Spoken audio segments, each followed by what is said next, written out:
մեր ուժը ոչ միայն նեղ կուսակցական կամ նեղ շարժումային շահերի սպասարկման կամ ուժի ցուցադրության համար է, այլ մեր ժողովրդի վաղուց արդեն պառակտված վիճակներից համախմբման միասնականության մեջ բերելով, ինչը նաև մեր կուսակցության ղեկավար Սամվել Կարապետյանի հիմնական նպատակներից մեկն է, հանրահավաքից մեծ սպասելիքներ ու ակնկալիքներ ունեմ, առաջին հերթին համախմբման հարցով, երկրորդ հերթին էլ կուսակցության առաջնորդի եւ մեր ազգի համար կարևոր նշանակություն ունեցող մարդու ուղերձը լսելու։ Քաղաքացիների հետ զրուցում ենք, նրանք ասում են, որ եթե օրինակ չլինեն խոչընդոտներ, օրվա իշխանությունները չստեղծեն խոչընդոտներ, մասնավորապես մատնանշում են, որ քաղաքացիներին անհարկի բռնում են, կալանավորում են, դուք եւս քաղաքական հետապնդման եք ենթարկվել նրանց օրոք, ինչ եք կարծում, կգնան այդ քայլին կամ ինչու նման մտավախություններ ունեն։ Գիտեք, այսօրվա իշխանությունների գործելավոճը ոչ թե իրավական կամ պետական տրամաբանությունից է բխում, այլ քաղաքական նպատակահարմարությունից, հետեւաբար ես չեմ կարող անշնորհակալ գործով զբաղվել եւ կանխագուշակություններով զբաղվել, ես կարծում եմ, որ անկախ բռնաճնշումներից, անկախ ցանկացած խոչընդոտներից փոփոխությունների ալիքը անկասելի է եւ այս փոփոխությունների ալիքը կասեցնել, կանգնեցնել հնարավոր չէ այս կամ այն անձին շարքից հանելու միջոցով։ Պարոն Ալբանյան, վերջին օրենսդրական փոփոխությունները ընտրական օրենսգրքի մեջ մտավախություններ առաջացրել նաև Ուժեղ Հայաստան ուժում, որ խոչընդոտելու միջոց է, դուք հնար գտաք շրջանցելու նաև այդ փոփոխությունը, Գիտեք, մենք ոչ թե հնար գտանք կամ հնար չգտանք, այստեղ խնդիրը ոչ թե մեզ համար խոչընդոտ ստեղծել է, այստեղ խնդիրը նրա մեջ է կայանում, որ իշխանությունները ամեն կերպ ցանկացած օրենք, ընդունված կարգ, ավանդույթ, եվրոպական տարբեր կառույցների կողմից ընդունված դեկլարացիաներ շրջանցելով, իրենք ընտրությունների նախօրյակին կարելի ասել ամսուկես 2 ամիս առաջ ընտրական սահմանադրական օրենքի մեջ փոփոխություններ են կատարում, ստեղ էական չի, թե իրենք ինչ փոփոխություն եւ ում համար են, բնականաբար ակնհայտ է, որ այդ փոփոխության բացասական, այսպես ասած շահառուն մեկ անուն է Հայաստանի Հանրապետություն, դա Սամվել Կարապետյանն է, բայց հենց դրանով իսկ իշխանությունները ցույց են տալիս, որ այդ անունը ընտրական ցուցակներից հանելը կամ դաշինքը թողնելը առանց Սամվել Կարապետյանի անվամբ ամեն դեպքում որևէ կերպ չի խոչընդոտելու Սամվել Կարապետյանի սրընթաց վերելքին, նրա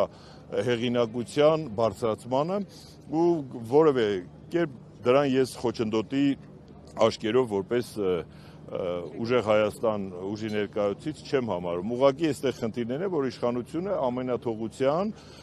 իրավական պրակտիկայի վրա թքած ունենալու արվեստը միշտ բանացնելով ինչ որ օրենսդրական կամ այլ փոփոխություններ է կատարում, ին վրայով էլ է անցել այդ փոփոխությունները 21 թվականին, երբ որ հապշտապ կարգով մի քանի օրենքներ փոխեցին, որպեսզի կարողանան փորձեցին Վանաձորում ինչ որ բան անեն, չստացվեց։ Հիմա էլ չի ստացվելու, այս ալիքը անկասելի է, փոփոխությունները Սամվել Կարապետյանի հետ չունեն այլընտրանք։ Կանդրադարձել եք այդ ամենայնիվ այսօր Նիկոլ Փաշինյանը Վանաձորում էր, մենք տեսանք մի քանի դեպք, երբ քաղաքացիները չընդունեցին, նրան ընդհանուր ինչպես է տրամադրվածությունը Վանաձորում։ Գիտեք ինչ, Նիկոլ Փաշինյանը համընդհանուր հեղինակություն չէ, որ նրան բոլոր տեղերում քաղաքացիները ընդունեն կամ չէ, բնականաբար ընդունողներ կլինեն, չընդունողներ կլինեն, հիմա նախընտրական եռուզեռ է, պրոցեսներ են տեղի ունենում, այս գործողություններին վերաբերվեք նորմալ եւ հունիսի 8-ի առավոտյան արդեն բոլորով միասին մենք կարողանանք փոփոխություններով լի Հայաստանում, հույսով ու ապագայով լի Հայաստանում եւ կապ չունի այսօր ում են ընդունում, ում չեն ընդունում։ Տեսեք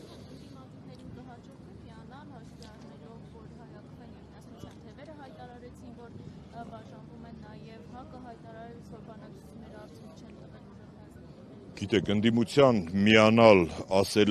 շատ հարաբերական հասկացություն է, ես այլ դաշինքների, կուսակցությունների ու թևերի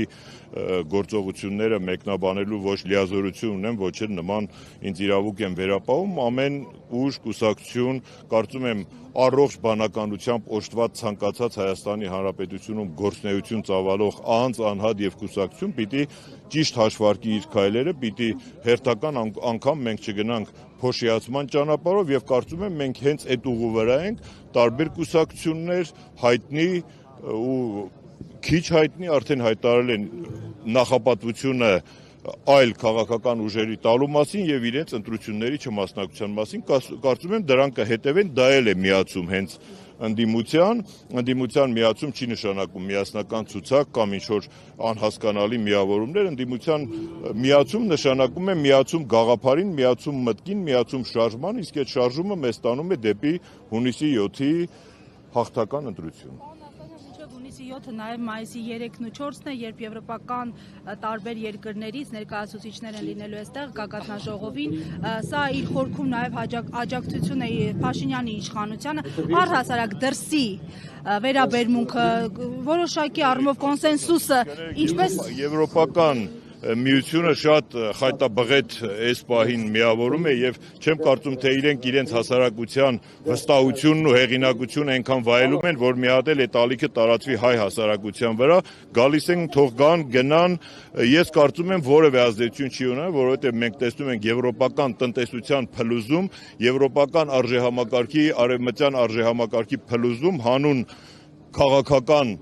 կարճաժամկետ շահերի եւ թքած ունենալով մարդու իրավունքների, դեմոկրատիայի սկզբունքների վրա աշխարհի տարբեր երկրներում տեսել ենք նրանց երկակի ստանդարտների վերաբերմունքը, հայ հասարակության վրա դա մեծ ազդեցություն չի ունենա, որովհետեւ նրանք փլուզել են ամբողջ եվրոպական տնտեսությունը հանուն սին գաղափարների, հանուն ընդամենը ռուսատյացության։ Այստեղ ես չեմ կարծում իրենք կարող են որևէ եղանակ փոխել, իսկ մեր են քաղաքացիները, որոնց համար այսպես ասած այդ եվրոպական չգիտեմ, վարդագույն երազանքը ինչ որ Եվրոպայի վիզա ստանալ գնալու մեջ է կայանում, այսօր էլ ցանկացած մարդ կարող է գնալ Եվրոպա եւ եթե Եվրոպայում դու երկարաժամկետ անելիք չունես, մասնագիտություն չունես, աշխատանք ու ստանդարտիզացված չես եվրոպական տնտեսությանը, դու Եվրոպայում որևէ մեկը չես։ Գոնե Հայաստանի Հանրապետությունում կներեք քո հարևանը, բարեկամը քեզ կօգնի, Եվրոպայում որևէ մեկը որևէ մեկին չի օգնի հենց այնպես։ Այնպես որ ես կարծում եմ դրանք ուղղակի PR ակցիաներ են միջազգային հանրության համար, ավելի շատ տարածաշրջանային, չգիտեմ ինչ շարժերին, որոնք Հայաստանի վրա որևէ ազդեցություն չեն ունենալու։ Խնդրեմ։